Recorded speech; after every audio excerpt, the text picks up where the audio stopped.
Il cristallise toutes les attentions. Son arrivée est forcément immortalisée. Ça y est, le bateau a jeté l'ancre au large de Dakar. Une centrale électrique flottante avec une puissance non négligeable. Qui fait une puissance pratiquement de 235 MW. Mais il faut voir que Senelec a contracté avec Car Powership pour une puissance de 120 MW.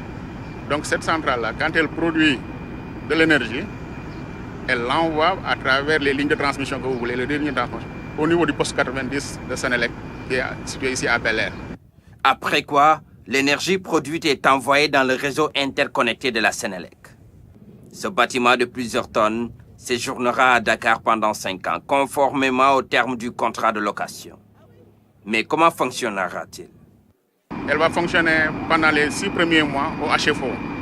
Et après, on va fonctionner au gaz, qui sera du GNL, qui sera importé et qui va permettre de faire fonctionner cette centrale-là. Ce qui sera sans doute profitable à la Société nationale d'électricité. Un gain important pour la Senelec. C'est une centrale qui va coûter beaucoup moins cher que les centrales qu'on a actuellement qui fonctionnent au gasoil, qui nous coûte pratiquement 2 fois le prix du fuel.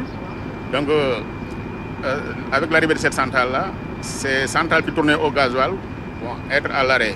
Être à l'arrêt ou maintenu en réserve froide. Mais une autre question taraude cependant les esprits. Qu'en sera-t-il du point de vue environnemental?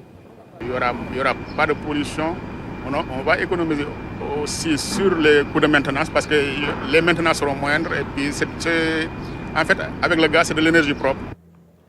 De l'énergie propre à moindre coût pour une capacité de 120 MW. C'est l'objectif, épargner les Sénégalais des difficultés inhérentes aux coupures d'électricité. Avec cette volonté, l'horizon d'un futur radieux est assuré. La présence de cette centrale flottante au Sénégal, c'est des économies de 6 milliards par an pour la Senelec, une énergie plus propre et beaucoup d'autres avantages. Le directeur général de la Senelec est largement revenu sur ses coûts de production, sur les coûts de production plutôt de la centrale et également sur son impact dans l'amélioration du mix énergétique. Pape Demba Bitèye était l'invité du 20h. Cette centrale-là va constituer la centrale la plus puissante du parc de production de Senelec en termes de capacité à injecter sur le réseau. Comme ça a été rappelé dans le reportage, c'est une centrale de 120 MW avec une énergie plus propre et des coûts de production qui sont parmi les plus compétitifs du parc. Et donc, c'est une centrale qui viendra participer à la sécurisation de l'exploitation tout en améliorant l'impact sur l'environnement. Pourquoi cette option de louer une centrale électrique pour renforcer la production en énergie au niveau national? Oui, cette option se justifie par le fait que, comme vous le savez, depuis 2012, le président de la République a traduit dans le PSE sa vision pour le secteur de l'énergie, qui est le mix énergétique. Ce mix énergétique visait 3 axes. L'amélioration de l'offre de production qui nous a permis d'atteindre une capacité installée qui était autour de 1100 MW. La diversification des sources de production, parce que pendant longtemps, le Sénégal dépendait trop du pétrole. Toute la production d'électricité était faite à base de fuel. Et le président, quand il est venu, il a dit nous devons diversifier nos sources de production en introduisant le renouvelable. On a eu l'hydraulique, on a eu le solaire, bientôt on va avoir l'éolienne, mais surtout en introduisant le gaz. Et le gaz, les instructions qu'il nous a données, c'est d'aller un peu plus loin. Nous avons le gaz local, mais en attendant, aujourd'hui, la technologie permet d'y arriver. Et donc, lorsque nous avons perdu la centrale de Sendou qui fait 115 MW, aujourd'hui, avec le niveau de qualité de service que nous avons, parce que je rappelle souvent qu'avant 2012, les gens venaient demander 8 heures d'électricité par jour. Aujourd'hui, quand ils sont coupés pendant 20 minutes, les gens commencent à se plaindre. Cela parce que Senelec a amélioré considérablement la qualité de service, qui fait qu'aujourd'hui, les populations ne peuvent plus accepter des coupures d'électricité. Non pas longues, mais n'acceptent plus les coupures. Avec la perte de cette centrale de Sendou qui nous coûtait, qui était de 115 MW et qui était parmi les plus économiques, nous devions réagir vite. Entre-temps, le président a pris l'engagement en 2018 avec les 5 initiatives PSE vert et l'industrialisation, que nous devions, nous, à notre niveau secteur électricité, traduire par une production d'électricité plus propre, mais pour arriver à l'industrialisation également, mettre en service des centrales dont les coûts de production sont les plus compétitifs. Voilà tous ces éléments réunis que nous avons traduits à travers cette centrale-là. Mais louer une centrale, un bateau, je dirais, pour 5 ans, cela a un coût. Quel est le prix justement de cette location? Bon, vous comprendrez avec moi que ce projet est régi par un contrat commercial avec des clauses de confidentialité qui ne permettront pas de sortir les coûts. Mais je peux vous assurer qu'en termes de gains au niveau de Senelec, aujourd'hui, le fait de faire fonctionner cette centrale-là au gaz va nous faire des économies de 6 milliards par an. Et également, en fournissant le gaz à la production de Bel Air, c'est plus de 10 milliards par an. Et le calcul fait par les équipes montre qu'au minimum, sur les 5 ans, l'économie pour Senelec tournerait à plus de 100 milliards. Mais, donc, oui, quel que soit le coût de l'entrée, aujourd'hui, plus de 100 milliards d'économies, c'est la première fois que Senelec réalise un projet qui nous permet de réaliser autant d'économies.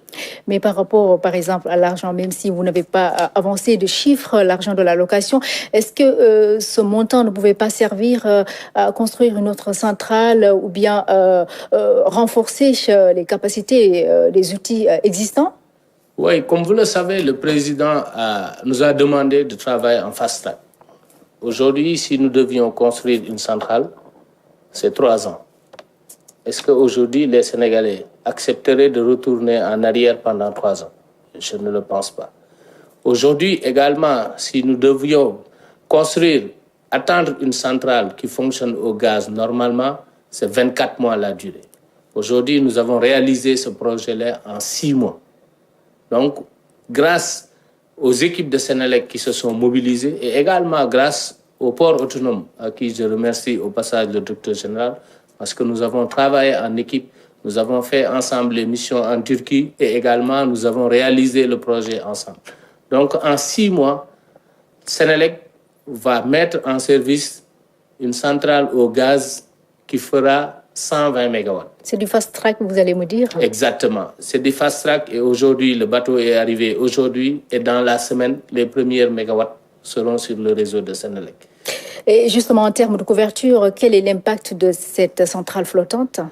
Aujourd'hui, cette centrale va représenter 15% à peu près de la demande et nous permettra, comme je l'ai dit tout à l'heure, de satisfaire les 4e et 5e initiatives de M. le Président de la République, à savoir PSE vert et à savoir l'industrialisation, parce que nous avons une centrale qui fait à peu près, comme on l'a dit, 3 terrains de football, qui est la plus grosse du parc de production et qui va être mise en service dans des délais records. Et l'autre aspect important, c'est que le promoteur ayant une grande expérience en termes de conversion de centrales va former le personnel de Senelec, ce qui est quand même important pour nous dans la mesure où on va aller avec notre gaz local au full gaz qui nous permettra d'avoir une production d'énergie plus propre. Est-ce que toutes ces acquisitions auront un impact sur le coût de l'électricité? Oui, le président a été très clair aujourd'hui, nous devons baisser les coûts de production. Parce que je voudrais juste signaler qu'aujourd'hui, les tarifs que nous payons quand même ne représentent que les 70% du tarif normal. C'est l'État qui supporte les 30%. Et donc aujourd'hui, les instructions que nous avons reçues et l'orientation de M. le Président de la République, c'est de baisser ces coûts de production.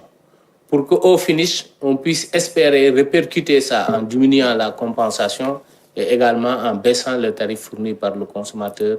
Et c'est ça qui explique tous ces projets que nous sommes en train de mettre en œuvre. Par rapport toujours à la centrale flottante que vous avez accueillie ce matin, est-ce que vous avez pensé un peu aux impacts environnementaux de cette centrale? Oui, c'est ça qui nous a poussé à négocier une centrale parce que dans cette version, il y a des centrales qui tournent au fil lourd, donc qui peuvent être plus polluantes. Mais nous, lorsque nous sommes allés voir notre partenaire, nous lui avons dit quand même, La quatrième initiative de M. le Président de la République, c'est le PSE vert. Et donc, il nous fallait une centrale avec une énergie plus propre qui tournerait au gaz. C'est pour ça, pendant les 5 ans de fonctionnement, cette centrale va tourner au gaz avec un niveau d'émission beaucoup plus réduit que lorsqu'elle devait fonctionner au fioul lourd. Et vous avez aussi parlé du mix énergétique dans cet entretien. Et vous avez été ce matin justement sur le site du parc éolien de Taïba Ndiaye, qui est en projet de construction de centrales éoliennes. En quoi cette centrale pourrait-elle améliorer le mix énergétique prôné par le chef de l'État? Oui, lors de la COP 21, COP 21, le président de la République avait pris l'engagement qu'en 2019, 20% de la production d'électricité, de la puissance installée, serait satisfaite à partir des énergies renouvelables. Et donc, en ce moment, le mix énergétique que nous avions jusque-là était juste composé d'hydroélectricité qui nous venait de Manantali et également de centrales solaires. Pour les centrales solaires, je rappelle juste que nous en avons 9 maintenant pour une puissance globale de 160 MW. Et donc, nous devions améliorer le mix, l'embellir. Après l'éolienne, le solaire, il nous manquait l'hydraulique et le solaire, il nous manquait l'éolienne. Et c'est un projet qui est très cher à M. le Président de la République. C'est pourquoi nous avons, avec le promoteur, dans toujours le cadre de ce fast-track-là, regardé comment nous pourrions accélérer.